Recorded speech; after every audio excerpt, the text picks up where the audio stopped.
Update. Am I the a-hole for telling my parents that they deserve to be kicked out of my sister's wedding? Original post. So my 37 female, brother Mike, 35 male, is a knob. Always has been and always will be. He has been babied to the point of uselessness by our mom and dad, and that's made him an entitled slob. When he was younger, he showed promise playing rugby, which had my mom and dad believing he was going to be a superstar. The problem was that he never had the work ethic to fully fulfill his potential. However, this meant that he was the golden boy of the family and could do no wrong in my parents' eyes. He was a bully at school, which they brushed off as other kids making up lies, but he was an even bigger bully at home to our younger sister Kelly, 31 female. He would constantly prank her, which basically meant he would do anything he could to embarrass her, including things like pulling her dress up in front of the whole family at a wedding when she was 15. Mom and Dad just said it was siblings being siblings, but the rest of the family were mortified by his behavior. I did try to stick up for my sister, and it worked to a certain extent, but after I went away to uni, there wasn't much I could do, as Mom and Dad just don't listen to anyone. It got so bad that when she was 18, my sister gave up going to her dream university, St. Andrews, and instead moved to London to go to Imperial College London. This was a huge shock to all of us, as she had been talking about St. Andrews since she started high school at 11. When I asked why, she said that St. Andrews was too close to home, and she would be expected to go back more often, but if she went to London, she would only have to go home for Christmas. This broke my heart. After she left, she did exactly that. The only time she was home was Christmas and when I got married. This really annoyed Mom and Dad, as they said she was abandoning the family. I kept my mouth shut and just let them whine occasionally, as I didn't want an argument. After graduating from uni, my parents expected her to move back home. But she didn't. She got a job working in southern England and stayed down there. We are from Scotland, for reference. 6 years ago, Kelly met a great guy, Jake, 30 male. The day she met him, she called me gushing about him, and I've honestly never heard her speak about anyone the way she does him. I've met him several times when I've gone down to visit Kelly, and he's great. Good looking, funny, great job. His family are lovely, and most importantly, he treats Kelly like she hung the moon. It's very cute. After she met him, she cut down how much she came home even more, as she spent the first Christmas with his family, and then the pandemic happened, so she ended up not coming home for 3 years. Her first Christmas home, Mike started his usual BS trying to be the center of attention. When it didn't work out as well as he wanted, since most of the family were more interested in getting to know Jake, he then tried to prank Kelly. He got a big bowl of water and was going to pour it over her. Jake saw what was happening and stepped in front of Kelly, telling Mike not to even think about it. Side note, Jake is 6'3" and has been doing martial arts since he was 4, so he can be very intimidating when needed. Mom and Dad tried to play it off as a harmless prank, but Jake was having none of it. Mike started whining about it just being a prank, and Jake told him that if he pranked Kelly one more time, he would prank Jake by putting his foot up his arse and his fist down his throat. Kelly and Jake left about an hour later, but after that, Mike, Mom, and Dad all had an issue with Jake. Kelly hasn't been back home since. That leads us to now. Kelly and Jake are getting married. They sent out invites in February for August. However, they didn't invite Mike. Mom and Dad are obviously incensed by this and had a huge argument with Kelly. They threatened not to go, and Kelly just said no problem, and that she would get Granddad to walk her down the aisle. I went around to their house on Saturday with my kids. Immediately, my mom started complaining about Kelly and the wedding. I sat and listened for a while before I'd had enough. I asked her what she actually expected. Her and Dad have allowed Mike to be the golden child and get away with everything. Because of that, he can't keep a relationship due to thinking everyone should do everything for him. He can't hold down a job because every job is beneath him, and he's still living at home with zero prospects in life. The man-child is a bully who I don't trust to be around my children unsupervised. He bullied Kelly for most of her teen years, and her only escape was to move over 400 miles away and never come home. My mom got very quiet and then asked me to leave. A few hours later, my dad called, going mad because I'd upset my mom and was taking the side of an ungrateful little girl instead of my parents who gave me everything. This started a huge argument between me and him, where I told him he'd been a crap dad to Kelly and didn't deserve to walk her down the aisle. I've just had enough, but now I've got extended family members telling me I've gone too far, as my mom is barely speaking to anyone and keeps crying. My granddad said it was about time I told them off, but my grandma is upset by all the arguing. So, am I the a-hole for telling my parents that they sucked as parents and deserved to be kicked out of my sister's wedding? Now for the top comments before reading the update. Not the a-hole. Sounds like they kicked themselves out. They only care about Mike's feelings, not the years of trauma they caused Kelly. Not the a-hole. If they can't stand the truth, they need to hibernate. I vote Grandpa walks her down the aisle regardless of who attends. My sister isn't changing her mind. They aren't going to the wedding no matter what. She only invited them as she thought it was the right thing to do in the first place. So, Granddad will be walking her no matter what. Be prepared for them turning up anyway, and with Mike in tow. I am going to speak to Kelly about this. I don't think they would, but it's better to be safe than sorry. Love, Jake. Can't wait until they get older and expect Golden Child to take care of kids. OP. Don't bail them out. Let them experience the fruit of their years of bad behavior. Maybe then they will realize they did something wrong. Don't let your kids be around your parents unsupervised. Personally, I wouldn't allow your parents or brother around your kids at all. You may be numb to it, but witnessing abuse all the time can be quite damaging for kids' mental development. You might want to consult a therapist for their thoughts on how exposure to them could be affecting your kids. My kids have never been around my parents without either myself or my husband, as I know they would let my brother be around them unsupervised. They won't be going anywhere near my parents for a long while. They don't like going to my parents' house anyway. Now for the update. Hi all, that post took off a lot more than I thought it would. There were way too many comments for me to respond to, but I tried to read every one of them. I was asked for an update, so here it is. There were a few things that came up repeatedly, so I'll address them first. The pranks only started after I had left and gone to uni. He would say things to Kelly and I would argue back when we were younger, but it wasn't anything more than that until after I'd left home, so there wasn't much I could really do to stop it. I did speak to our parents, but they were useless. Second, about my kids. I didn't bring them around much, as they didn't like going to my parents' house. They said it was boring and they didn't like Mike. After all the comments I received, I sat them down and asked again. For my daughter, it really is just that she finds it boring and says Mike is a weirdo. My son, however, said he doesn't like being around my dad because he keeps trying to make him play rugby. I had heard these comments before and told my dad to drop it, but he would still make remarks occasionally.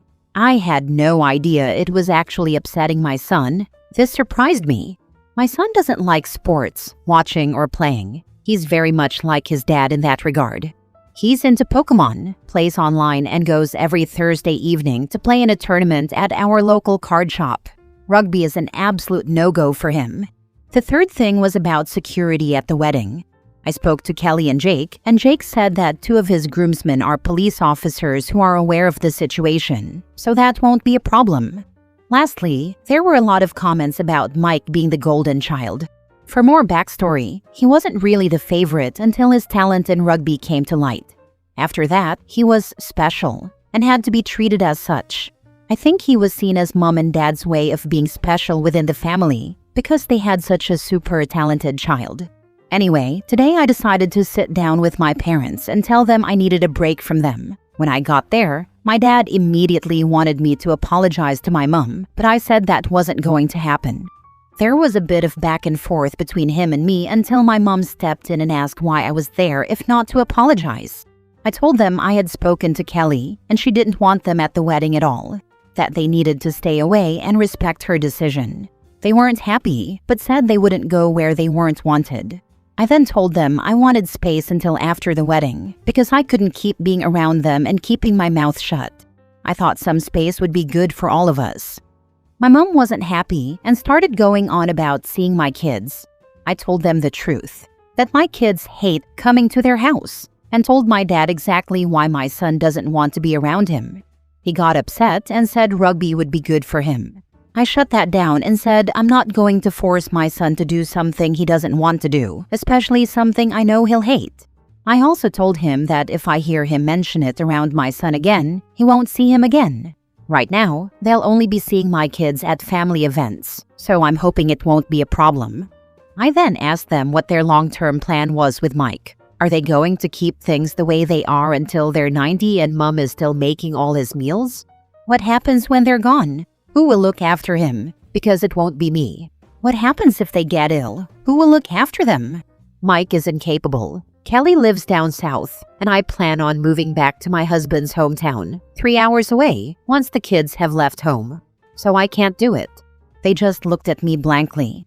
I really don't think they'd ever even thought about any of that before. I told them they had set Mike up to fail, and now they needed to deal with it. I also told them I knew they were leaving everything to him in their will, but with how they've babied him, he'd blow through that money in less than a year. Then what? I could see the panic in my mom's eyes when I said that. She either hadn't thought about it or thought I would look after him, but she now knows isn't going to happen. I also think she was shocked that I knew about the will. After I told them what low contact with me would look like going forward, and them not being happy about it, I left. Hopefully I've given them a lot to think about. I'll check in with them from time to time, but that's all for now. I'm going to visit Kelly in the next couple of weeks, so I'm looking forward to that. My extended family have also backed off after I sent them all a text saying if they were so concerned about my mom, they could be her support system and deal with Mike, the same way Kelly and I have had to for years. Not surprisingly, none of them wanted to. Otherwise, I'm just going to try and get on with things as normal. Thanks for the not the a-hole verdict and all the advice. It opened my eyes to a few things I'd been brushing off. I also told them I knew that they were leaving everything to him in their will, but that with how they have babied Mike, he would blow through that money in less than a year. And then what? Some people inherit their parents' house, and through good financial planning and healthy financial habits, they manage to keep the house for future generations. Other people, after being cosseted all their lives and being gifted a modest fortune or home, blow through it in a year, or 2 or 3, and end up having the property seized for failure to pay taxes or for not keeping up the property, or it gets seized by the bank because the new owner decided to get a home equity loan for some quick cash and forgot to make the monthly payments. I would feel bad for your brother, but it's hard to do that for someone who still acts like a child as an adult. How shameful of them to leave everything to one child when they have 3 children and OP has children, and the other is getting married and will most likely start a family soon. OP, please don't let them come crying to you if they need any elder care in the future. Mike can take care of them. Based on the update, it sounds like that is exactly what they were expecting. And for OP to take care of Mike as well. Leaving everything to Mike isn't any more shameful than the way they have been handling things up till now. They know the 2 daughters will be able to take care of themselves, so at least they are following through with the enabling as long as they can. Sarcasm. They 100% thought I would be around to look after them and Mike. They were shocked when I told them that wasn't going to happen. I'm hoping it's a real wake-up call for them. My parents don't have much in savings, so Mike will sell the house as quickly as possible, go into the cheapest rented accommodation he can find, and blow the money on FIFA, nights out and clothes. He will be broke within a year. He racked up £5,000 on credit cards with FIFA packs before, so most of the money will go there. Last story. Am I the a-hole for being resentful and angry that my parents had me so I'd take care of my disabled brother when they die? I, 17 male, have an older brother, Shane, 21 male, who's disabled and will never be able to live independently. My parents knew from birth that Shane was physically disabled, but it was when he was around 3 that they realized he was on the autism spectrum too. By the time I was born, he had also been diagnosed with an intellectual disability. All 3 of these together mean he has a lot of care needs. He needs help getting in and out of his wheelchair in bed, washing himself and brushing his teeth, eating and drinking, holding anything in his hands, and he's nonverbal, so he doesn't have the communication skills to express what he needs with words. I was primarily raised by other family members until I was 5. I spent those first 5 years moving from relative to relative and would visit my parents and Shane. Once I turned 5, my parents moved me in and started teaching me all about taking care of Shane. They had me picking up after him, learning to bathe and feed him, and doing all kinds of things. They told me how important I was to our family and how they knew Shane needed me before they even had me. I was 8 when my parents admitted they had me because they knew he'd need a sibling to look after him when they died, and they were so glad they had me, so they'd never have to worry about it. My life has revolved around this, and it has also limited my life. There were things I just never got to do because my parents deemed them too high risk for me. So I don't know how to swim. I don't get to hang out with friends, really ever. I only had friend birthday parties, and they never rented a bounce house or got me a trampoline when I was younger. All play with cousins was expected to be gentle and have no risk of causing me harm. Their biggest fear isn't that I'd die because they'd miss me, but because of Shane. My education has suffered a lot because of it. I'm graduating next year and I already know my grades won't be anywhere close to good, but I'll pass, which is something, at least. My extended family doesn't want to help me have a life, and I feel brushed off whenever I ask them for help. My parents only care about me as Shane's future guardian, and not as their son too. Now that I'm older and I feel like I never really got to be a kid, I'm so resentful, and I'm angry at my parents for putting me in the position I'm in. Lately, I've been really bitter in interactions with my parents. They've called me out on it, and I finally told them exactly how I feel. I admitted to being resentful and angry that they had me to be my brother's keeper. They got mad at me for having any problem with it. They think I should love Shane enough to do all this stuff willingly. My extended family has been acting colder since I told my parents to, so I know the family I've seen lately, paternal grandma, paternal aunt and uncle, maternal cousin of my mom, are on my parents' side. Although I already knew that, nobody cared to help me. Am I the a-hole though? Now for the top comments. Thoughts? Shane is not your child and not your responsibility. You need to look into getting a job and saving money to move out on your own. Look into shared accommodation to begin with as it's more affordable. Then leave. You are not your parents' backup plan. There are plenty of options for your parents that don't include you sacrificing your life. One step at a time, and start your exit plan ASAP. Do you have any friends or family that you can speak with about this situation?